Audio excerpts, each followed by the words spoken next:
Pues mil gracias. Gracias a Iván y a Lupillo por invitarme y a todos y todas ustedes por estar acá.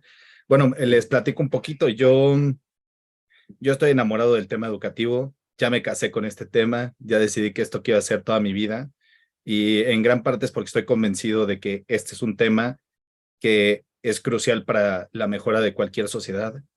Y, y me mueve profundamente, ¿no? Porque creo en la capacidad de la educación para mejorar realidades, para mejorar situaciones económicas, sociales, personales, y creo que es un gran déficit que tenemos como nación, ¿no?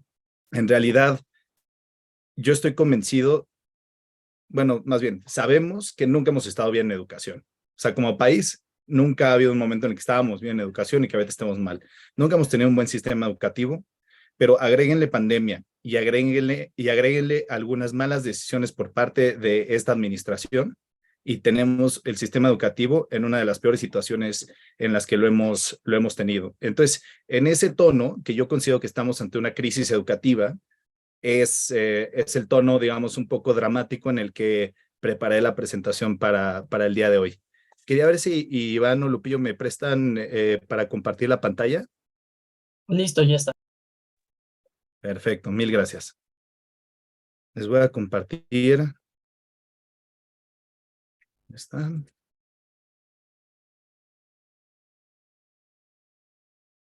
Ahí pueden ver mi pantalla. Perfecto, pues para la presentación de hoy lo llamé catástrofe educativa y básicamente es lo que ha pasado en los últimos 5 años, ¿no? Para un poquito de contexto, se me trabó aquí la... Espera un segundo. Sí, como un poco de contexto. Bueno, perdón, de contenido. Hay tres temas que me gustaría cubrir, que son mis principales críticas a esta administración, a lo que ha pasado en política educativa en los últimos 5 años. La primera es que estamos haciendo política educativa a ciegas, ¿no? Lo contrario a hacer política pública basada en evidencia y atender problemas públicos de forma inteligente es esto. Luego, la desaparición injustificada de algunos programas que habían probado ser exitosos. Y el tercero es que no estamos asignando recursos donde deberíamos y estamos asignando recursos a espacios donde no es necesario. Sobre la política educativa ciegas. Bien, les quería dar un poco de contexto. Estos son los resultados de la prueba Planea. Esto es como medimos calidad educativa en México. Entonces, evaluando estudiantes en el último grado de primaria, en sexto, en tercero de secundaria y en último año de media superior, en la prueba Planea evalúa dos cosas, lenguaje y matemáticas, y básicamente lo que quiere ver es el nivel de logro de aprendizajes. ¿Qué tanto son capaces de resolver ciertos problemas sobre lenguaje y matemáticas los estudiantes de ese grado? Y ahí es como medimos si están en un nivel de alto rendimiento, si se divide en 4 logros, ¿no? El más bajo es nivel insuficiente. Insuficiente es que no sabes lo mínimo indispensable que deberías saber en ese grado sobre esa materia. Entonces vean nada más. Por ejemplo, el más alto aquí es matemáticas en media superior. 2 de cada 3 estudiantes de prepa no saben lo mínimo indispensable que deberían saber para ese grado. No es que no sean excelentes, lo mínimo indispensable. Y por ejemplo, en lenguaje, tanto en media superior como en secundaria, 1 de cada 3 no tiene el mínimo indispensable. Entonces, esto en sí ya es preocupante, estamos de acuerdo. O sea, hablamos de un porcentaje enorme de los estudiantes que no está aprendiendo. Y ahí les va. El siglo pasado, en el sistema educativo, el gran reto era meter a los niños y a las niñas a la escuela. El acceso, que obviamente es el primer paso y es importantísimo. Primero tienes que hacer que vayan a la escuela, pero el segundo paso es en términos de calidad, tienen que ir, pero también tienen que estar aprendiendo. Entonces, lo que esto nos dice el sistema educativo mexicano en 2018 es que los estudiantes están yendo a la escuela, pero no están aprendiendo. Entonces, está fracasando el sistema educativo. Pero en realidad, eso es nada más de contexto. Aquí lo que nos debería preocupar son los años que están en paréntesis. ¿Por qué? Porque esta fue la última ocasión en la que el Estado mexicano evaluó cómo está la calidad educativa y cómo están los estudiantes en términos de logro académico. Esto quiere decir que desde 2017 y 2018 no sabemos cómo están los estudiantes en México. No tenemos ni idea. Por eso le llamo política educativa ciegas. No sabemos cómo impactó la pandemia, no sabemos si hay impacto más algún aspecto en particular, las matemáticas, el lenguaje, las ciencias exactas, las ciencias sociales, no sabemos. Estamos a ciegas porque decidieron tomar una política de dejar de evaluar a los estudiantes, pero entonces ya no tienes información. Tú como gobierno, tú como tomador de decisiones, ¿cómo sabes dónde asignar más recursos? ¿Cómo sabes cuáles son las fortalezas y debilidades del sistema si no estás evaluándolo? Entonces, y bueno, un poquito de contexto. Estos son los 3 países miembros de la OECD, que han decidido no evaluar el impacto de la pandemia en educación. Estamos hablando de México, de Costa Rica, y estoy tratando de acordarme, debería saberme el otro, si no me equivoco es Eslovenia, pero ahorita lo vuelvo a revisar. Pero bueno, son 3 países de la OECD que no han evaluado el impacto de la pandemia en educación, uno de ellos es el nuestro. A pesar de que el gobierno se ha rehusado a medir este impacto, ha habido algunos esfuerzos desde la academia, desde la sociedad civil, para estimar en realidad cómo nos ha ido tras la pandemia. Entonces, un poquito, lo que sabemos o las estimaciones que tenemos no vienen del gobierno, no vienen de autoridades, sino que vienen de esfuerzos ciudadanos. Entonces, por ejemplo, estos datos vienen de un esfuerzo del Departamento de Educación de la Ibero, de la Universidad Iberoamericana. Ellos replicaron la prueba Planea a gran escala y llegaron a algunas estimaciones. Por ejemplo, el número de estudiantes en logro insuficiente, que es el que ya les mostré, aumentó en 16%. Aparte, les dije que se dividía Planea en 4 niveles de logro. El más bajo es insuficiente, el más alto es sobresaliente. Pues teníamos muy poquitos estudiantes en sobresaliente, teníamos 6%. Después de la pandemia, ese número se reduce a menos del 1%. O sea, teníamos estudiantes en insuficiente, aumentaron. Los pocos sobresalientes se redujeron. También sabemos que se amplificaron las brechas de desigualdad socioeconómica.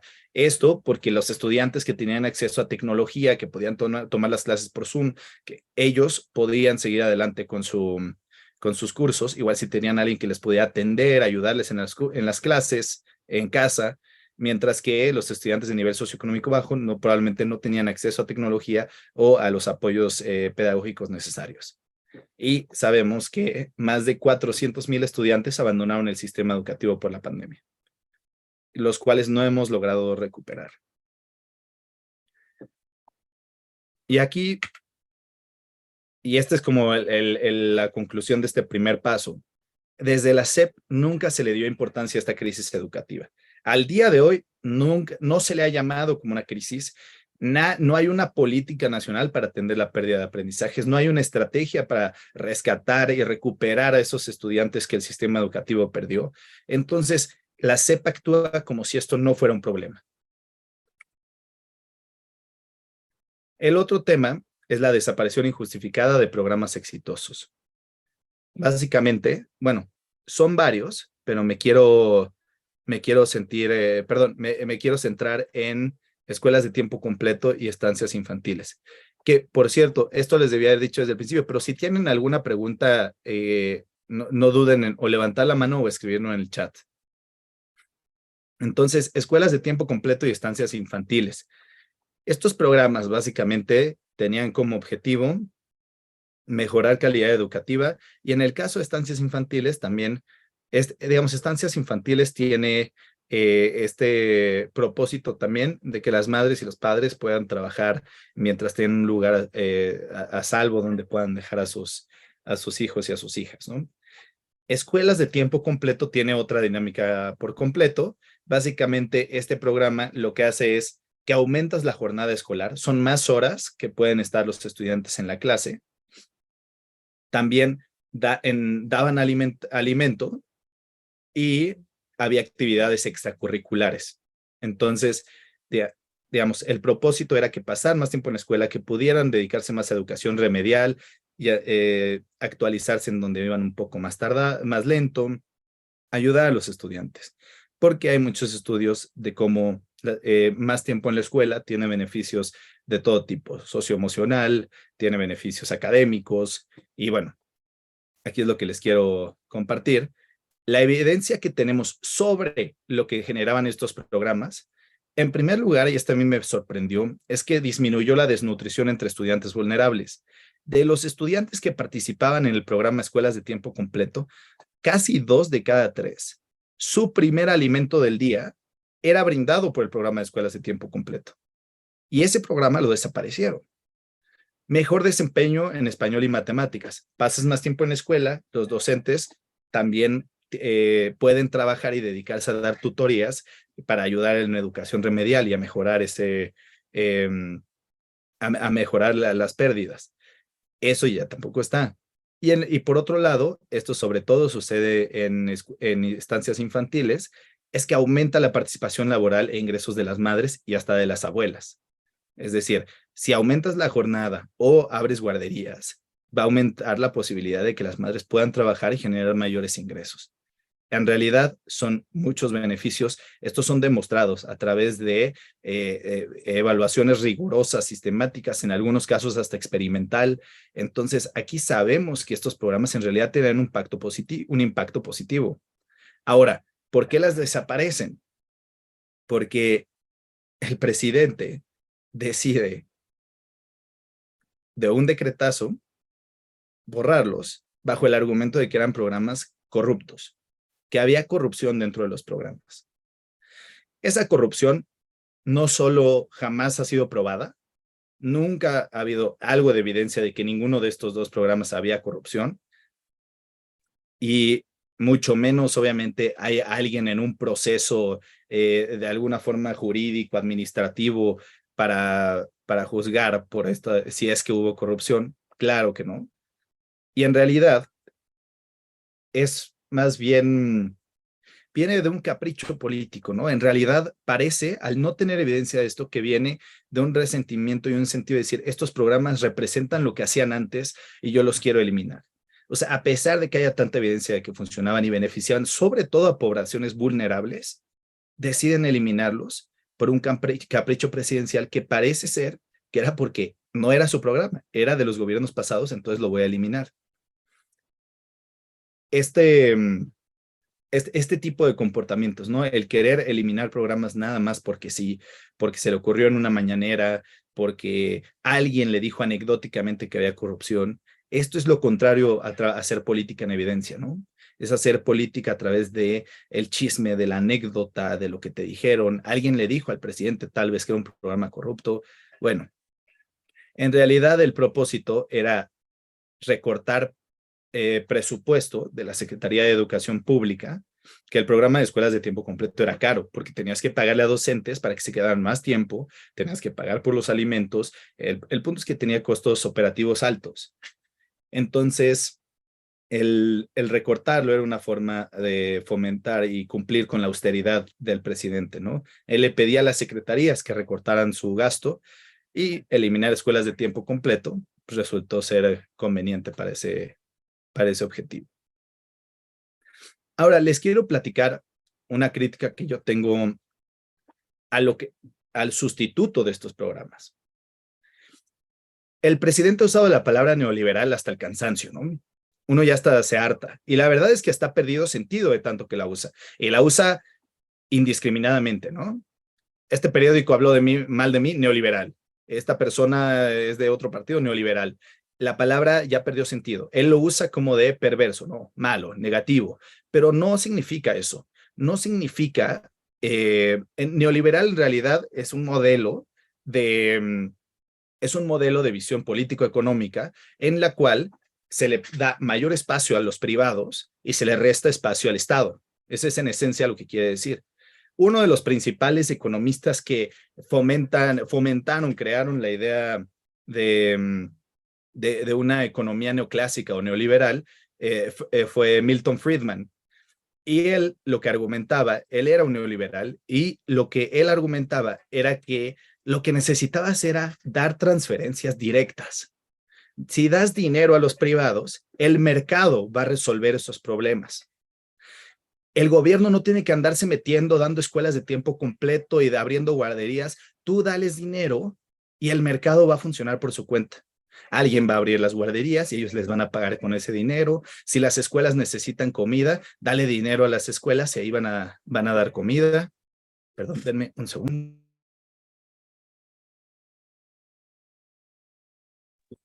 Perdón, mi perro se estaba comiendo algo. Pero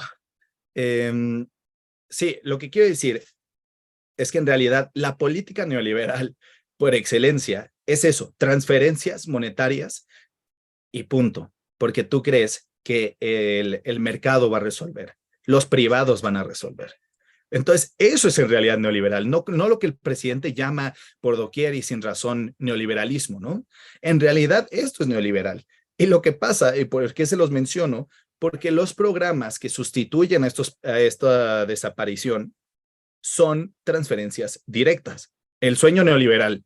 El sueño neoliberal se cumple en la política educativa de la Cuarta Transformación, lo cual es completamente contraintuitivo. Una vez fui a la Cámara de Diputados a hablar de la escuela es nuestra, que ahorita vamos a entrar a eso, y expliqué este argumento a unas diputadas de Morena y les molestó mucho. Y me dijeron, ¿cómo va a ser una política de este gobierno neoliberal?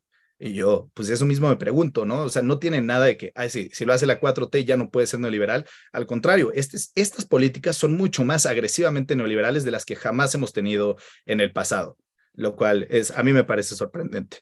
Pero bueno, el punto es que la escuela es nuestra. Empezó como un programa de infraestructura para mejorar las escuelas o construir escuelas. No, perdónenme, solo era para mejorar escuelas. Este no construye.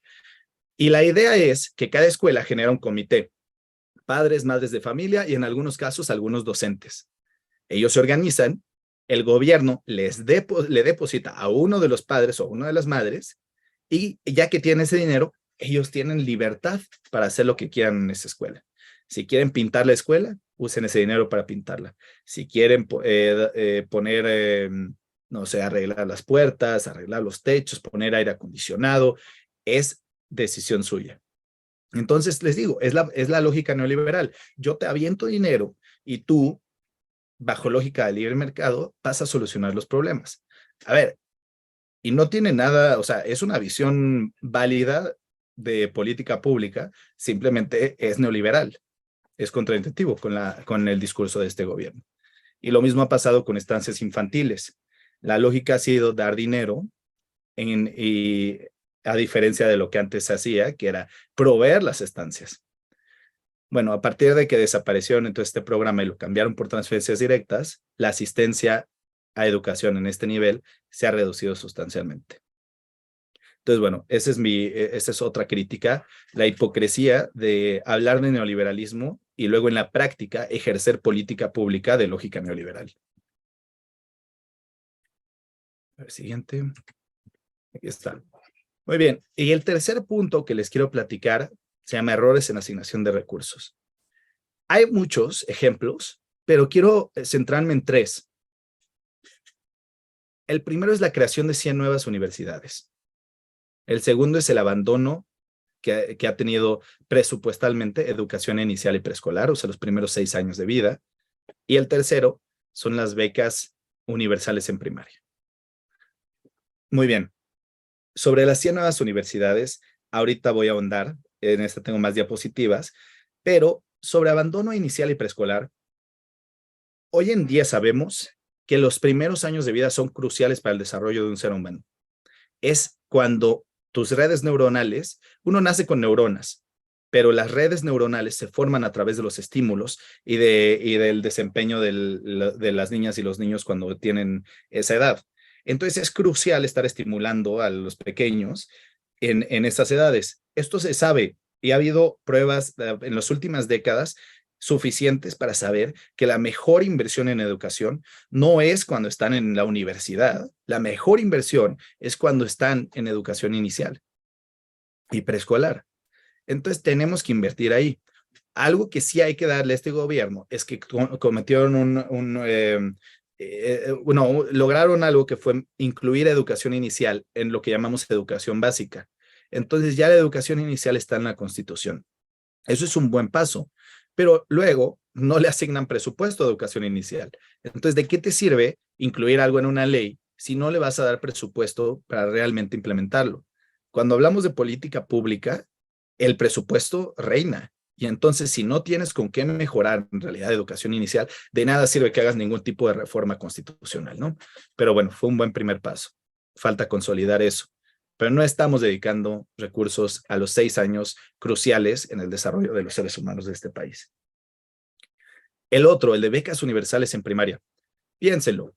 Cuando asignamos becas, el objetivo de las becas, esencialmente educativas, es que ir a la escuela tiene un costo, aunque sea gratuito. El costo es que podrías estar trabajando. Entonces, lo que hacen las becas es cubrir el costo de oportunidad de trabajar. Entonces, en vez de trabajar, recibo la beca y eso me mantiene en la escuela. Funciona. Y hay muchos motivos por los que debería haber becas. Nada en contra de las becas. Pero ¿por qué darías becas universales a todas y todos los estudiantes que están en educación primaria pública solamente por estar en educación primaria cuando ni siquiera hay abandono en este nivel educativo? ¿Cuál es el objetivo de esas becas? Porque no queda claro, pero no tiene ningún propósito educativo. ¿Tendrá algún otro propósito? Por ejemplo, tal vez podrían argumentar que es para atender pobreza. Está bien, pero entonces, ¿por qué tendría que ser universal? ¿Por qué no lo enfocas a los lugares donde necesitan recursos con pobreza, no? Perdón, en los lugares donde hay pobreza, donde necesitas focalizar esos recursos. Entonces, el hecho de que sean universales en primaria da a entender que el propósito es dar transferencias monetarias. Volvemos otra vez, esta lógica neoliberal de dar transferencias, aventar dinero a los individuos, ¿no? En este caso a las familias, y entonces a los privados. A ellos les das dinero, aunque no lo necesiten, aunque su hija, su hijo nunca está en riesgo de abandono escolar, pero para que reciban dinero del gobierno. Y bueno, volviendo al primero, sobre las 100 universidades. Perdón, déjeme ver el chat, que no he revisado lo de las preguntas. Muy bien, ahorita los atiendo. 100 nuevas universidades. Muy bien, el tema de crear 100 nuevas universidades, que ha sido una de las políticas estrella desde que estaba en campaña Andrés Manuel López Obrador, las universidades del bienestar.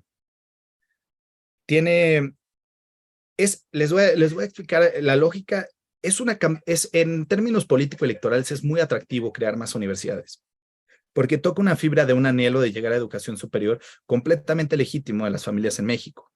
El tema es que es engañoso, porque estás creando recursos para un tema que no ha funcionado, que es, en las últimas décadas, el valor del título universitario ha decaído. Vamos a hablar de esto un segundo. Un poco de contexto, esta es la evolución de la matrícula en educación superior.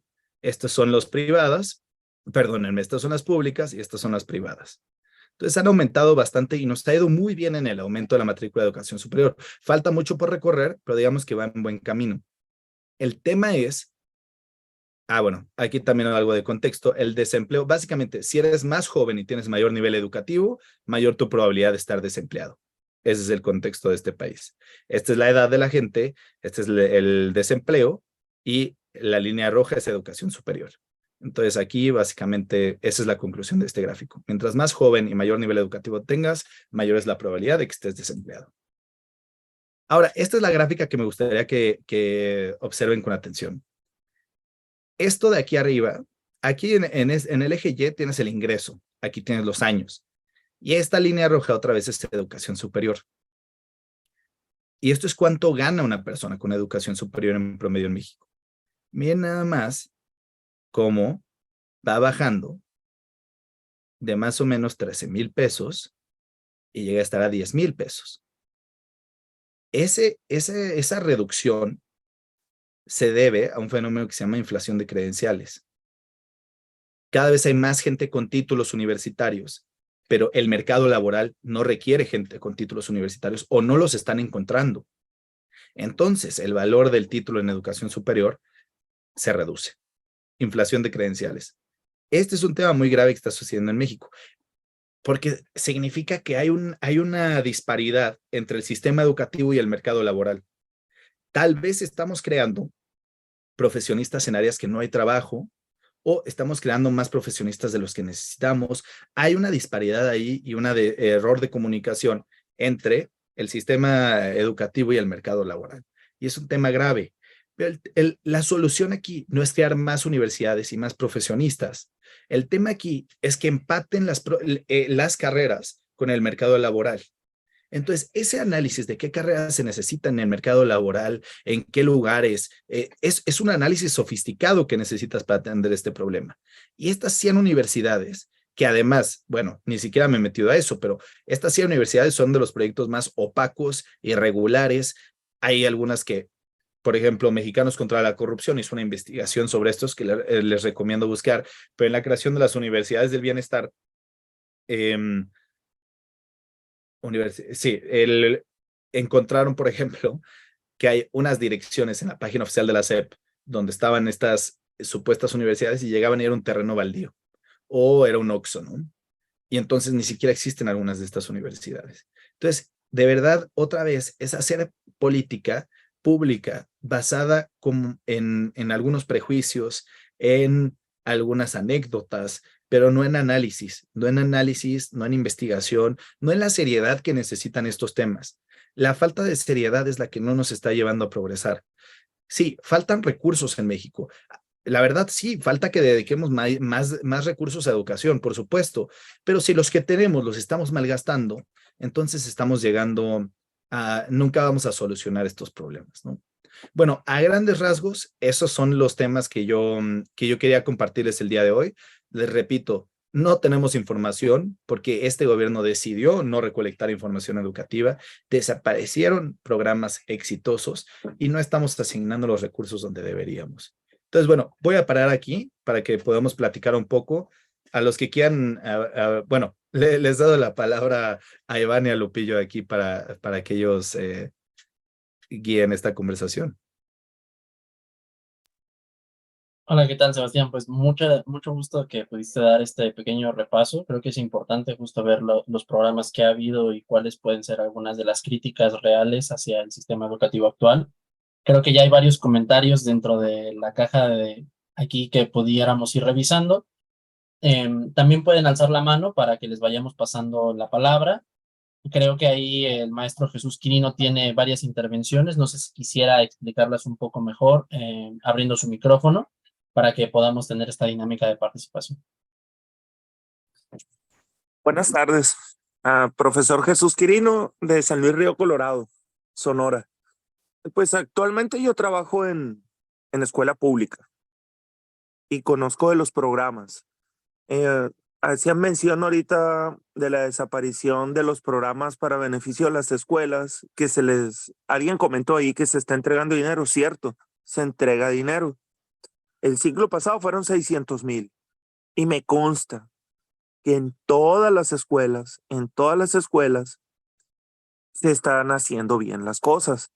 El gobierno lo entrega a una sociedad de padres de familia junto con el director y varios profesores. ¿Qué ocupa la escuela? No, pues en este caso Sonora, refrigeraciones, canchas de básquetbol. Acá en Sonora por el calor también otra de las cosas que se ocupan son las mallas sombras, las estructuras con malla sombra. Las canchitas de fútbol con pasto artificial, por supuesto, porque el pasto natural no aguanta acá. Antes, no sé si lo recuerden, a nivel nacional, el gobierno directamente asignaba los recursos a ciertas compañías, iban y te arreglaban la escuela por fuera. Y el que recuerde eso, acá en Sonora las va a ver y en otros estados les hacían una entrada muy bonita, un cerco más o menos bien, de malla ciclónica y con una base de concreto y ya, listo. Ahí está la escuela. Los baños eran totalmente destruidos. En muchas escuelas todavía lo está. No quiero decir que no. Eh, los salones en pésimo estado. Hoy que se entregue ese dinero, los 600,000, las mismas sociedad de padres, el maestro y el director dicen, ¿sabes qué? Este dinero son 600,000, no es mucho, pero vamos a arreglar los baños. Se arreglaron los baños en muchas escuelas y quedaron así tipo baños bien, porque se fiscaliza ahora sí. Si los padres de familia van, checan, y no uno, varios, abren una llave, le bajan al migitorio. Si no funciona, hasta que no quede bien. Quedó algo mal pintado, píntalo bien. Una estructura mal hecha y hasta que no queda bien hecha. Hoy, este ciclo, hace un mes y medio, se formaron otros los comités y se va a dar 1,000,000 de pesos. En muchas primarias cada año se está cambiando el comité para que no haya desvío de recursos. Y obviamente es difícil, es como con el INE, que uno va y vota, una persona, otra persona recibe, una te escruta, otra te pone la marca en el dedo. Difícilmente vas a hacer trampa. Igual acá, con ese 1,000,000 de pesos. Difícilmente se va a hacer mal uso, al menos que el director y todos los padres de familia, todos con uno que estén en desacuerdo, hay un mecanismo para poner una denuncia y que ese dinero se fiscalice y se hagan las cosas. Bueno, esa es una. Y ahora con la nueva escuela mexicana, ¿qué opina usted de este nuevo modelo educativo de la NEM? Perfecto, maestro Jesús. Primero que nada, qué gusto saludarlo. Yo soy de Hermosillo, Sonora, entonces me da gusto encontrar un paisano por acá.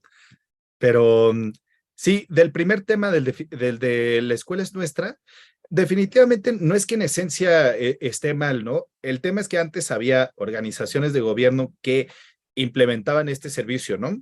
De hecho, existía el INIFED, el Instituto Nacional de Infraestructura Física Educativa, y básicamente tenías una agencia de gobierno que trabajaba en eso, ¿no? Y que tenía, como decía el maestro Jesús, seguramente sus problemas. Ahí, del programa La Escuela es Nuestra, yo solo tengo en realidad dos críticas, que es esto que les decía de que en realidad yo sí considero que es un programa neoliberal. Se vale, ¿eh? Nada más estoy apuntando la incongruencia del discurso de este gobierno. Pero sí, y me da gusto escuchar que le ha funcionado en la escuela, maestro. Esos casos de éxito siempre dan gusto escuchar, ¿no? Hay un problema grave, el segundo punto de La Escuela es Nuestra, y es que la auditoría ya hizo una investigación sobre este programa y el gran problema es que 1 de cada 2 pesos que se gastan en este programa no sabemos en dónde terminan. Entonces, si hay un problema de opacidad, es muchísimo dinero. Estamos hablando de miles de millones de pesos que no sabemos dónde terminan. Entonces, y probablemente yo creo que lo que está pensando este gobierno es que trabajan bajo el supuesto que menciona el maestro Jesús, que las mismas escuelas van a asegurar que lleguen las mismas organizaciones de padres y madres van a asegurar que lleguen los recursos. Pero ese es como un acto casi de fe, porque si tú como gobierno de verdad no sabes dónde termina tu dinero, creo que hay un error ahí de diseño que se podría mejorar. Pero sí, me da gusto escuchar que ha ido bien en su escuela, maestro Jesús. Siempre da gusto. Y de la escuela, Un perdón, comentario, no nada más en claro, mi escuela, en todo Sonora, y se lo digo porque al menos todos los maestros que estamos eh, en línea y que estamos en comunicación. Hey, en tu escuela, ¿qué se ha hecho? En casi le puedo decir el 100% de las escuelas en Sonora, al menos con ese recurso, ahora sí se están haciendo bien las cosas. Y no quiero decir que no sea neoliberal, porque es algo contradictorio que se entregue dinero a diestras y siniestras. Sí hay facturación, de hecho, los directores, yo acabo de dar una plática ayer eh, en la supervisión, y todos los directores que eran de muchas escuelas están diciendo, hey, qué bueno que se están haciendo las cosas bien ahora con el dinero, que no haya malos manejos o que por medio del ICIE se contratara una compañía X. Y le digo porque tengo una sobrina que es ingeniera civil y trabajaba con una compañía de Obregón, se les daba el dinero y me decía, tío, es que lo que hicimos se cobró 800,000 y no son ni 400,000 por lo que hicimos. Y 200,000, así me lo dijo. Y 200,000 era para el que dio el contrato de allá, de esa institución de Sonora, el ICIE, y los otros eran para el de la constructora. Qué bueno que ahora se está haciendo así, porque difícilmente un padre de familia lo vas a hacer ahora sí que tonto, porque tiene a su hijo desde primero hasta sexto año y va a querer una escuela bien. Al Sí, menos yo puedo decir lo que casi el 100% de las escuelas de Sonora se están haciendo bien las cosas. Y qué bueno, ¿no? Por ese programa. La contradicción Muy es esa, bien. que se Sí, está de acuerdo. entrando el dinero así. Sí, sí, maestro. maestro Jesús, una disculpa. Si quiere profundizar, puede escribirlo en la caja de No, no, todo comentarios. Le bien. Esto agradecemos nada mucho más su era mi comentario. participación. Todo bien. Sí, muchas gracias, maestro. Gracias. Y brevemente sobre la nueva escuela mexicana, para contexto, así es como se llamó digamos, el proyecto educativo de este sexenio. La verdad es que yo creo que la nueva escuela mexicana es un excelente nombre, pero es como un cascarón muy vacío de contenido. Creo que al día de hoy este gobierno no ha sabido llenarlo con en realidad qué significa la nueva escuela mexicana. O sea, a mí no me queda claro, nunca ha habido como sustancia para llenar ese concepto, que a mí me encanta el nombre, pero creo que en realidad no han sabido darle estructura a qué es la nueva escuela mexicana. Difícilmente encuentras algún documento que te explique con claridad qué es. Entonces, bueno, yo creo que es un concepto, nada más es eso, un concepto muy vacío. Perdón, ¿quién sigue? Seguiría Cristian Romero. ¿Qué tal? Buenas noches. Cristian Romero aquí de la GAM de la Ciudad de México. Bueno, usted ha dicho y justamente la educación es algo como muy primordial dentro del desarrollo de todos los niños y hace rato mencionaba justamente que los estímulos que ellos empiezan a percibir pues son muy importantes, ¿no? Hace tiempo se había tocado este tema de justamente cómo las matemáticas han sido un tema que se han estado tocando y de por sí México ha sido un país donde no tiene una mayor, como un mayor alcance entre los mismos estudiantes. Y justamente había leído un artículo que decía que en el 2019, bueno, por lo menos en los primeros grados de las escuelas primarias, antes tenían alrededor de 200 páginas en cuestiones de matemáticas. Y ahorita, con las nuevas reformas, con los nuevos planes de estudio, se están limitando solamente a 11 páginas. Entonces, ¿cómo esto puede, bueno, obviamente va a ser como un gran como golpe para la cuestión educativa, pero qué tan malo puede ser la gravedad como bueno, de estas decisiones que se están tomando? Sí, ahorita, y lo que Cristian menciona es muy importante. Ahorita está pasando una reforma a los planes y programas de estudio.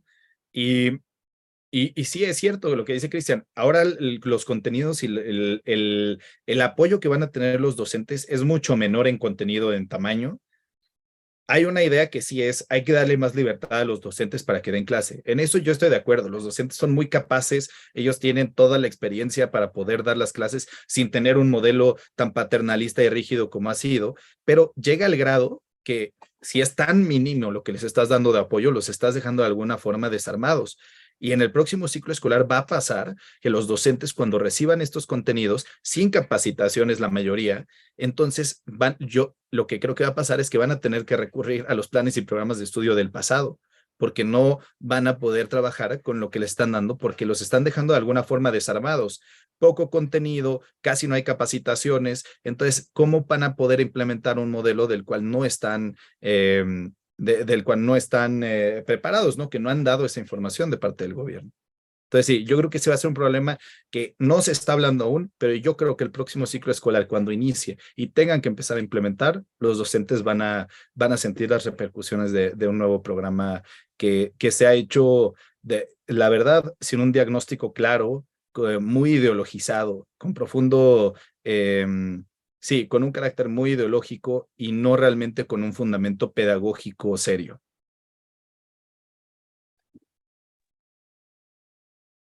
Muchas gracias. Tenemos también la participación de Tadeo Flores.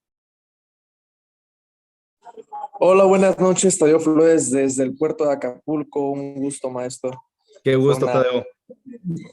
Mi pregunta es, como universitario, porque tengo 21 años, La gran falta de acceso a la educación es un factor preponderante, ¿no? En la ausencia de jóvenes estudiando, pero también mi pregunta es, ¿cuál cree que tenga que ser el cambio en la educación mexicana en el área de licenciaturas para que las aptitudes y cualidades de los jóvenes realmente sean aceptadas y aplicadas de una forma, pues, coherente? Porque el caso de tener personas, por ejemplo, que van al Politécnico y en materias que no tienen nada que ver con el área de ciencias exactas, no llegan a pasar porque salen bajos en estas áreas, cuando en el área que se especifica el Politécnico, pues sale muy bien.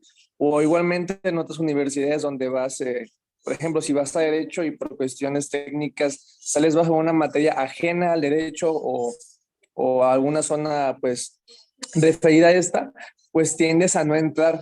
Entonces, ¿cuál sería ahí el cambio para que en verdad las actitudes y cualidades se pudieran aprovechar al máximo para que cada alumno que llega a estudiar una licenciatura pues la pueda desarrollar al 100%? Tadeo, ¿tú qué estudias? Yo estudio Derecho, pasé al 9º semestre. Ok, es que, mira, hay varias cosas, ¿no? Por ejemplo, una es que seguimos teniendo en casi todas las universidades del país, seguimos enseñando conocimientos y no habilidades. Tenemos un enfoque como si fuéramos un recipiente, ¿no? Al que nada más estás depositando profesores enfrente de un PowerPoint, recitando cosas que te tienes que memorizar y tienes que escupir al día siguiente en un examen. Es este modelo tradicional muy obsoleto, ¿no? Así sigue siendo el modelo educativo en la gran mayoría de las escuelas de México, en el que hay un docente enfrente, figura de autoridad, habla, los demás solo escuchan y nada más está repartiendo conocimiento y los otros tienen que absorber y apuntar, ¿no? Y casi memorizar. Ese modelo es obsoleto y no sirve. Pues está demostrado, hay métodos de investigación en pedagogía, en psicología, en neurociencia, que sabemos que esto no funciona, ¿no? Y así sigue siendo el modelo educativo, no solo en México, en gran parte del mundo, pero eso tiene que cambiar. O sea, tenemos que cambiar la forma en la que estamos enseñando, las dinámicas y enfocarnos en desarrollo de habilidades, no de conocimientos. Conocimiento lo googleas ahorita y se acabó, ¿no? Pero habilidades, eso es lo que deberías estar aprendiendo en las universidades y no nos estamos centrando en eso. Por otro lado, hay un tema sobre qué carreras tenemos que estar fomentando más.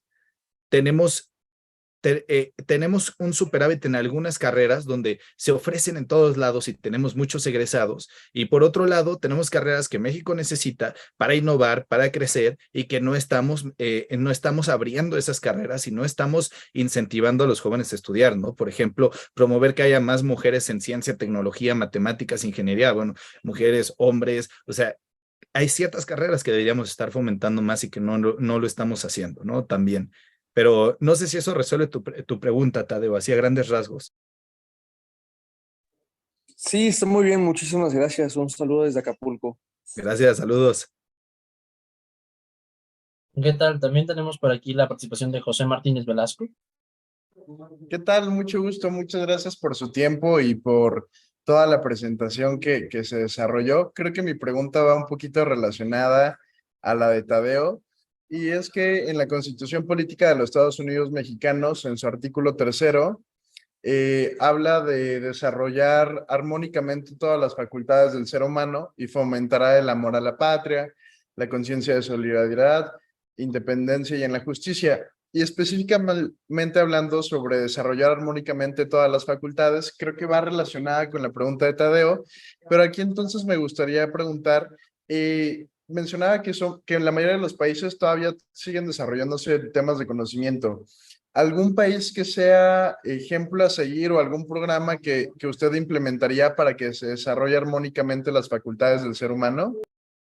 Es buenísima pregunta y como dices, esa parte de la Constitución es bellísima, ¿no? La verdad suena fantástico, pero el tema es que no lo implementamos y no tenemos realmente, no sucede en la práctica, ¿no? Pero ¿cómo podríamos hacerlo? Pues mira, podríamos perfectamente tener modelos educativos en cualquier nivel que sean más de aprender haciendo que en realidad aprender memorizando, ¿no? Hacer cosas, estar practicando, estar realmente involucrado activamente en tu aprendizaje y no ser un sujeto pasivo. Ese es el gran error del sistema educativo. Seguimos pensando que la persona que está aprendiendo, el estudiante, es un sujeto pasivo que se sienta y tiene que estar callado y tiene que absorber todo el contenido y conocimiento, información que le están transmitiendo, y ese es su rol. Cuando no funciona así, las personas aprendemos mejor cuando estamos dinámicos, cuando hablamos, cuando discutimos, cuando hacemos, cuando debatimos, cuando estamos involucrados en nuestro propio aprendizaje, ¿no? Entonces tiene que ver mucho con los modelos de enseñanza. Muy pocos profesores universitarios tienen formación en enseñanza de entrada, ¿no? Ese es un problema. O sea, la mayoría de los profesores que dan clase, por ejemplo, de derecho, ¿no? Muy difícilmente van a ser personas que tienen preparación en enseñanza, más bien van a ser personas con preparación en el derecho, pero podrían ser las dos. Puede ser un excelente abogado y también saber enseñar, ¿no? No están peleadas esas dos. Perfecto, muchas gracias. Tenemos también la participación de Gabriel Martín. Está silenciado, Gabriel. Ahí estás. Hola, buenas noches. Mi pregunta es, eh, ¿cuál es el peligro de disminuir el presupuesto que se le destina a CONACYT y cómo nos afecta en avances tecnológicos e intelectuales a nivel mundial? Sí, claro. Mira, la verdad es que es importantísimo. Cualquier país en un mundo globalizado está compitiendo por innovación, ¿no? Y si nuestro centro de innovación está reduciendo presupuesto desde la asignación en la Cámara de Diputados y luego con la reducción de algunos fideicomisos, entonces tienes menos armas para de verdad llegar a este mundo competitivo e innovar, ¿no? Que la lógica detrás de eso, la lógica del gobierno, es que no tendrías por qué competir porque lo importante es interno, ¿no? Es una visión muy nacionalista de la ciencia y la tecnología. No necesitamos tecnología y ciencia de otros lados, mucho menos competir, todo lo podemos hacer aquí en México. Esa es una visión muy nacionalista, muy cerrada y equivocada, en mi opinión, ¿no? Si podemos aprender de otras experiencias y competir, pues eso es algo que estamos dejando pasar la oportunidad por tener una visión de que somos un país cerrado como si no fuéramos parte de una red global, ¿no? Creo que ahí está el limitante. Ok, muchas gracias. Diego Romero. Hola, ¿qué tal, Sebastián? Buenas noches. Diego Romero, de este lado de Jicotepec, en Puebla. Hola, Diego. Totalmente de acuerdo contigo. Yo creo que también complementando lo que dijiste, todo lo que no se mide no se puede mejorar. El primer principio de la ingeniería, ¿no? Y creo que se ha visto a lo largo del tiempo o lo que tú nos mostraste es que si no logramos esos indicadores, pues hoy no logramos esos métricos, no vamos a seguir avanzando. Mi pregunta va más dirigida a, ¿tú cómo ves o cómo un municipio que se considera desde cierto elemento autónomo puede influir estoy hablando en la parte micro, ¿no? Influir en las escuelas de su comunidad para poder empezar a recolectar información o datos que sean favorables para esa comunidad o ese lugar en especial y que después puede impactar de manera macro, ¿no? ¿Cómo ves ese tipo de ejemplo que te estoy dando? Sí, el municipio sí tiene facultades educativas, pero la verdad es que está muy limitado. Por ejemplo, el municipio tiene muy poca capacidad de injerencia en la mejora de los programas, en la enseñanza per se. Sobre todo el municipio tiene un rol en la mejora de la escuela, del espacio físico, ¿no? Entonces, en el aspecto municipal, sí se puede hacer. Hay municipios que tienen hazañas muy innovadoras y muy interesantes, por ejemplo, de brindar tutorías, ¿no? En el mismo municipio juntan a los jóvenes adultos con los niños y que se ayuden, les dan tutorías, así liberan el servicio social. Hay algunas dinámicas interesantes, pero a grandes rasgos el municipio sí está medio atado de manos en sus facultades. Recae sobre todo en el gobierno estatal y federal. Ok, entiendo. Y la parte de que el municipio puede influir un poquito también en los métricos, lo que tú decías, de tener información, en eso sí se Sí, podría. podría, perfectamente podría. El tema es que el municipio, digamos, sí podría un municipio podría perfectamente agarrar una de las pruebas Planea pasadas, por ejemplo, Ok, estas pruebas que les mostraba, y hacerlo con sus estudiantes. Y en los estudiantes de ese municipio, los que están en sexto de primaria, tercero de secundaria y tercero de prepa, que ellos tomen esos exámenes y ya tienes un diagnóstico municipal de cómo estás. Esos exámenes están en línea, son públicos, los publicaba el INEE, el Instituto Nacional de Evaluación para la Educación. Entonces, sí, esa es una idea que se me ocurre. entiendo. Muchísimas gracias. De nada. ¿Qué tal? Liliana Ramírez, si nos apoyas con tu intervención. Hola, buenas noches, Sebastián. Mira, Hola, una Liliana. duda Hola, que Liliana. tengo yo desde hace rato pensándola es, ¿por qué si un modelo educativo particular privado funciona? Estamos viendo en la prueba Planea que lo más básico no lo tienen, que es matemáticas y lenguaje. Y vemos que está funcionando. ¿Por qué no se replica este modelo en una escuela pública?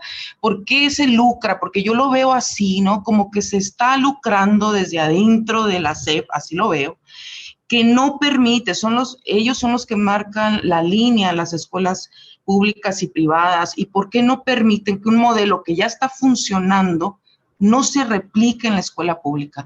¿Por qué seguimos teniendo estos datos tan bajos y por qué tenemos que invertir los padres de familia en tener educación para nuestros hijos? ¿No habrá algo oculto que no se está midiendo? Porque a mí me tocó en alguna ocasión trabajar dentro de la Secretaría de Educación y yo veía que los mismos directores con mucho tiempo iban y abrían una escuela privada. O sea, si yo no doy una buena educación pública, me conviene tener una escuela privada.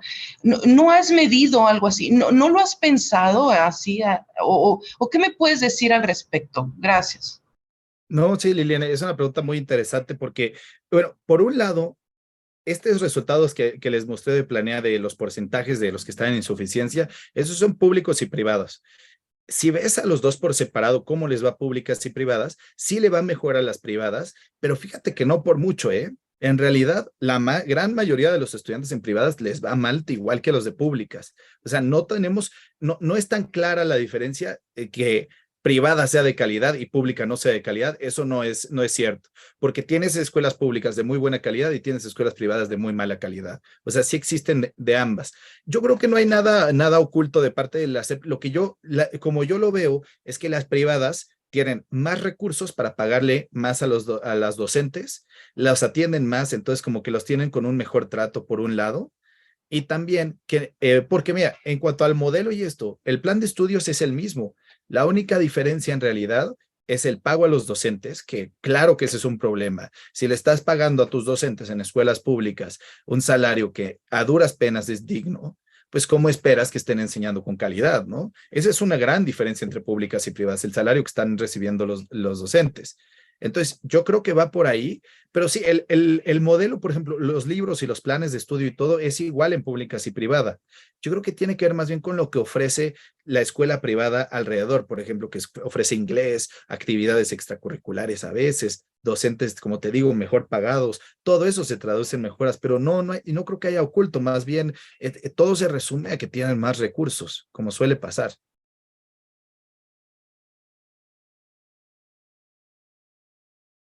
Inés Irigoyen, si nos apoyas también con tu participación. Igual yo creo que vamos a retomar unas 2 participaciones más y cerramos. Inés anda un poquito enferma de su garganta, le dio gripa. No sé si podamos pasar con Gio, que también es del equipo, o alguien más, o yo leo su pregunta, ustedes me digan.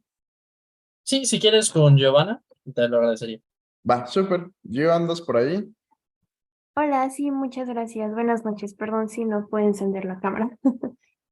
Bueno, seré súper breve. Ya había puesto mi pregunta en el chat y pues va relacionada a cómo podemos generar que los estudiantes se sientan atraídos a asistir bueno, mejor dicho, atraídos al estudio y no solamente asistir a la escuela así nada más. Porque creo que muchas veces no tomamos en cuenta el contexto del estudiante. Digo estudiante porque lo he notado en todos los niveles, porque probablemente vive violencia familiar o tiene necesidad de trabajar o simplemente lo que recibe en la escuela no le parece atractivo. Entonces, creo que ese es uno de los factores que hace que el sistema educativo siga manteniéndose así, un sistema en donde voy, relleno un examen y no aprendí nada porque lo que importa es la calificación. Entonces, ¿cómo podríamos justamente eso, sentir que los estudiantes se sientan atraídos y pues que los profesores también tengan esa iniciativa de hacer algo más? Gracias. No, buena pregunta, Giovanna. Y sí, yo creo, mira, cuando hacen encuestas sobre abandono escolar, por qué las y los jóvenes dejan la escuela, uno de los principales motivos, siempre está en el top 5, es porque no me gustaba la escuela, porque no estaba aprendiendo, no lo disfrutaba, simplemente no me gustaba la escuela. Y para muchos de nosotros, ir a la escuela no era una experiencia agradable. Si les puedo compartir algo brevemente, yo tengo déficit de atención y yo odiaba ir a la escuela. Yo batallaba, yo era esa persona que todo el tiempo estaba viendo el reloj, me urgía que terminaran las clases, porque para mí estar sentado en un salón 2 horas sin poder hablar, sin hacer nada más que estar volteando al frente, era una pesadilla, ¿no? Y no es solamente para las personas con déficit de atención, en realidad, para cualquier persona que ve que su profesor no está motivado, ¿no? No está motivado, los métodos son aburridos, lo que le están enseñando no es de su interés y no ve la practicidad, ¿no? Si no esta pregunta que hacía siempre ese estudiante nefastillo, ¿no? ¿Y esto para qué me va a servir en la vida, profe? Es una pregunta completamente válida y un profesor debe saber responder esa pregunta, porque si se lo estás enseñando es porque tiene algo que le va a servir en la vida a ese estudiante, si no, ¿cuál es el propósito de estar ahí? Entonces es una buena pregunta el de estudiantes en nefasto. Entonces, yo creo que en realidad todo empieza por cambiar nuestra concepción de educación. Si un docente cree que de verdad de educación es estar leyendo un libro y recitando o dar cátedra, ¿no? Y nada más esto que les digo, unilateral, yo hablo, tú escuchas, y eso es todo, pues no estamos entendiendo bien cómo tiene que ser educación, porque todos los sistemas educativos exitosos del mundo saben que tiene que ser un aprendizaje. Mira, no es necesariamente divertido, ¿no? Porque tampoco es show, pero sí tiene que ser algo que te involucra en el proceso, que te atrae, que quieres ir, que estás disfrutando aprender. Todos disfrutamos aprender, lo que no nos gusta a veces es la forma en la que nos están enseñando. Entonces, hay métodos en los cuales perfectamente podríamos aprender y disfrutar el aprendizaje, ¿no? Que no tendría por qué ser una pesadilla ir a la escuela como lo fue para algunos de nosotros.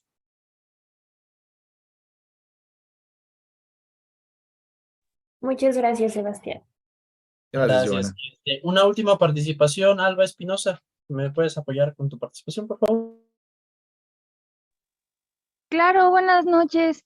Mi pregunta va enfocada a que, bueno, por ejemplo, si de por sí creo que cuando un estudiante asiste toda la semana a la escuela y tiene sus docentes pues bastante tiempo para recibir retroalimentación o estar expuesto a mayor conocimiento, ¿qué pasa con aquellos que estudiamos o que nos tocó la escuela sabatina? ¿Qué se podría hacer en el caso de este modelo para que pues el poco tiempo que se tiene pudiera ser pues útil para los que lo tomamos, ¿no? Porque al menos en mi caso yo estudié administración y gestión empresarial y debo reconocer que de por sí mi escuela no era como que de un nivel muy, muy alto, ¿no? Entonces había cosas que sí nos quedaban a deber y pues tenías que aplicar la autodidactia. Pero en este caso, como sistema educativo, ¿qué tendrían que mejorar para aquellos que están en este modelo y que pues no salieran como que con rezagos? Porque al final de cuentas, pues a veces cuando vamos en ese modelo, muchas cosas las terminas de aprender ya cuando estás como que en el modo de trabajo o pues cuando vas a tus prácticas y demás, y yo creo que pues no es el caso. Sí, es buena pregunta, ¿no? Y hay tantas modalidades educativas como la que mencionas, la sabatina, y todas como que quieren replicar el mismo modelito, pero nada más en una modalidad distinta, ¿no? Entonces, si tú quieres enseñar lo mismo que enseñarías entre semana en una sola clase en sábado, ya estamos empezando mal porque tu clase tiene por diseño, en esencia, tiene que ser distinta, ¿no? No solo en tiempo, sino en el formato, en todo. Entonces, sí hay algo ahí como de adaptar las clases realmente a los distintos contextos, a las distintas modalidades, que creo que la mayoría de los docentes, como sobre todo si enseñan en las dos, creo que es muy fácil nada más como intentar copiar el modelo de uno y pegarlo en otro, pero también, por ejemplo, en el caso específico de Sabatina, y te lo digo porque yo tuve la experiencia de estudiar Derecho los sábados, y, y sí me di cuenta que era un proceso por el formato muy autodidacta, ¿no? O sea, como que se espera mucho del estudiante y la responsabilidad recae mucho en el estudiante si vas a estudiar una carrera sabatina. A mí, la verdad, en mi caso me costó mucho trabajo porque me cuesta mucho ser autodidacta. Y entonces, por ejemplo, para mí no me funcionó modalidad sabatina por ese sentido. Entonces, creo que hay una parte de docente, ¿no? Que tienes que adaptarlo a esos formatos y no es tan fácil, pero sí se puede. Y también creo que sí es para cierto tipo de personas en cierto tipo de momentos de su vida. A mí, por ejemplo, no me funcionó mucho la sabatina, pero, pero sí, esa sería mi respuesta, Alba. Gracias. Pues muchísimas gracias a todas, a todos por sus preguntas. Creo que hubo unas buenísimas y también muchísimas gracias, Sebastián, por haber estado aquí acompañándonos. También agradecer además de a todas las asistentes, a los asistentes, a Luz Camila, que también se acaba de sumar aquí con nosotros para darnos un pequeño mensaje de despedida en nombre de jóvenes. Entonces le voy a dejar la palabra a ella y pues, muchísimas gracias. Hola a todas y a todos, buenas noches. Oigan, pues voy a ser muy breve, nada más agradecerles el tiempo, el interés, sobre todo a Sebastián. Muchas gracias por compartir con nosotras y con nosotros. Este espacio es muy importante, no nada más para jóvenes en movimiento y para el Laboratorio de Innovación Política, sino para Movimiento Ciudadano en general. Abrir estos espacios no nada más de enseñanza, sino también de diálogo, pues es lo que nos hace fuertes como movimiento. Y es lo que hace a todos los proyectos de los jóvenes y las jóvenes que pues puedan nutrirse un poco más, ¿no? Y tener un poco más de sentido, que puedan aquí desahogar sus dudas. Y pues te agradecemos muchísimo por tu tiempo. Les mando un gran saludo a todas y a todos, de parte de Marianela y de parte de Caro Salinas también. Y pues nos vemos muy pronto, chicos y chicas. Muchas gracias. Gracias a ustedes por la invitación. Que tengan muy buena noche y gracias por su tiempo. Hasta luego, buenas noches. Adiós, buenas noches. Hasta luego. Luego. Gracias, buenas noches.